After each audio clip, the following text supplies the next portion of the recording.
Hi, నా పేరు Reddy Vamsikrishna.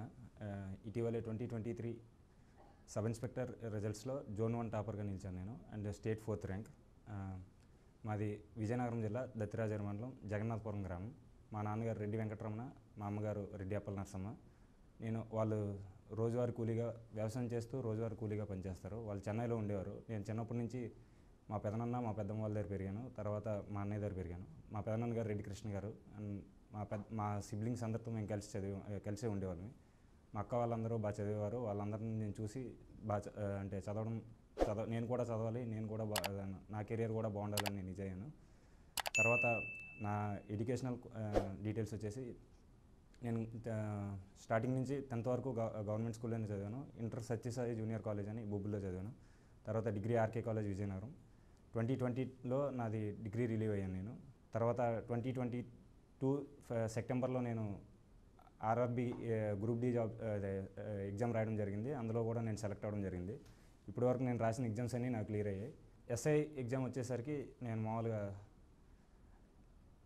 4 papers ఉంటాయి మెయిన్స్లో వచ్చేసరికి. అందులో పేపర్ 1, పేపర్ 2 క్వాలిఫైయింగ్ నేచర్ మాత్రమే. పేపర్ 3, పేపర్ 4 మెయిన్, అంటే మీకు మెరిట్ డిసైడ్ చేస్తారు. పేపర్ 3 అనేది అర్థమెటిక్ అండ్ రీజనింగ్ ఉంటుంది, క్వాంటిటేటివ్ యాప్టిట్యూడ్ అంటారు దీన్ని. అండ్ పేపర్ 4 జిఎస్ ఉంటుంది. అర్థమెటిక్ స్కోరింగ్ సబ్జెక్ట్ కాబట్టి నేను ఎక్కువ దాని మీద కాన్సన్ట్రేషన్ చేశాను. నాకు స్కోరింగ్ కూడా అందులోనే వచ్చింది. లిస్ట్లో ఉన్నానంటే అదే నాకు హెల్ప్ చేసిందని చెప్పొచ్చు. అండ్ అర్థమెటిక్ ప్రిపేర్ అయ్యేటప్పుడు అందరూ ఎట్లా అయితే ఏమవుతుందంటే, లెక్కలే కదా చేయొచ్చు అని అనుకుంటారు. మీరు కుంఫూలో ఎన్ని టెక్నిక్స్ తెలిసినా కానీ ప్రాక్టికల్గా మీరు ప్రాక్టీస్ చేయకపోతే గ్రౌండ్లో దిగితే కుమ్మేస్తారు. అలా అర్థమెటిక్ కూడా అట్లనే ఉంటుంది. మీకు ఎన్ని తెలిసినా కానీ మీరు డైలీ ప్రాక్టీస్ చేయాల్సిందే. ఈ త్రూ అవుట్ జర్నీలో నాకు మా పెదనాన్న వాళ్ళ అమ్మాయిలు, అంటే మా అక్క వాళ్ళు, మా బావ వాళ్ళు సపోర్ట్ చేశారు బాగా. అండ్ మా పెదనాన్న గారే నా ఇన్స్పిరేషన్. నేను ఆయన చూస్తూనే పెరిగాను. సో ఆయనలా మంచి పేరు తెచ్చుకోవాలని నేను ఈ డ్రీమ్తో నాకు డ్రీమ్ అంటూ ఏం లేదు. మా పెదనాన్నలా నేను బ్రతకాలి, అదే నా డ్రీమ్. అండ్ ఈ త్రూ అవుట్ జర్నీలో నేను 4 మెంబర్స్ని ఇన్స్పిరేషన్గా తీసుకున్నాను.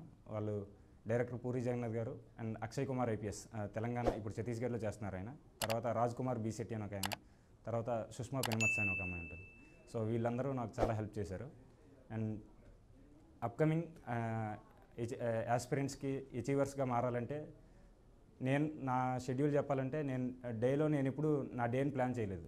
ఎందుకంటే నేను వచ్చిందే చదువుకోవడానికి. మళ్ళీ నేను చదువుని ప్లాన్ చేయాలనుకోవట్లేదు. నేను డే మొత్తం నేను చదువుకోవడానికి మాత్రమే ప్రయత్నించాను. తర్వాత నేను 3 hours will give you 4th hour ఏంటంటే రీడ్, రివైజ్, రిపీట్. ఈ 3 కలిసి మీకు రూలింగ్ని ఇస్తాయి, ద 4th hour. సో వచ్చేవాళ్ళు ఏంటంటే ఏం లేదు, whatever you are doing today, getting closer where you want to be tomorrow. మీరు ఈరోజు ఏం చేస్తున్నారనేది రేపు మీరు ఏం కావాలనే దానికి ఎంతైనా దగ్గర అవుతుందా లేదనేది మీరు చెక్ చేసుకుంటే ఖచ్చితంగా మీరు జాబ్ గెట్ ఇన్ అవ్వగలరు. All the best everyone. Thank you.